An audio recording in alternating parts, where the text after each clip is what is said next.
জঙ্গলের মধ্যে একজন লোককে বিশাল বড় এক বাঘ পেছন থেকে তাড়া করলো। তখন সেই লোকটি প্রাণে বাঁচার জন্য তার সামনে থাকা একটা কূপের রশি ধরে কূপের মধ্যে ঝাঁপ দিল। লোকটি যখনই নিচের দিকে তাকালো, দেখতে পেল কূপের নিচে বিশাল বড় এক অজগর সাপ হা করে আছে তাকে খাওয়ার জন্য।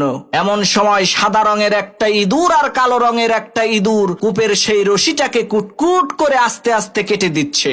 যেই রশিটা ধরে সেই লোকটি ঝুলে আছে, হঠাৎ করে সেই লোকটি দেখতে পেল কূপের মধ্যে মধুর চাক।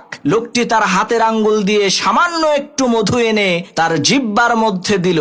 মধুর স্বাদ আর মিষ্টতা কূপের উপরে বসে থাকা হিংস্র বাঘ, কূপের নিচে হা করে থাকা ভয়ঙ্কর ওই অজগর সাপ, সাদা আর কালো রঙের ইঁদুর সবকিছুর কথাই লোকটাকে ভুলিয়ে দিল। প্রিয় ভাইরা আমার, ওই লোকটার কেউ না, ওই লোকটা আপনি নিজেই। কূপের উপরে দাঁড়িয়ে থাকা ওই বাঘটা হচ্ছে আপনার মৃত্যু, যা আপনাকে প্রতিনিয়তই পেছন থেকে তাড়া করছে।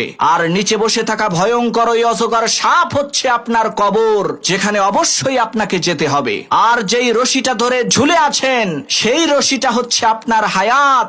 সাদা রঙের আর কালো রঙের যেই দুইটা ইঁদুর কুটকুট করে আপনার হায়াতের রশিকে কেটে দিচ্ছে, সেই দুইটা ইঁদুর হলো দিন আর রাত। আর এত বিপদে থাকার পরেও আপনি যেই মধুটুকু খাচ্ছেন, সেটা হচ্ছে দুনিয়া। এই মুহূর্তে যেখানে আপনি ডুবে আছেন।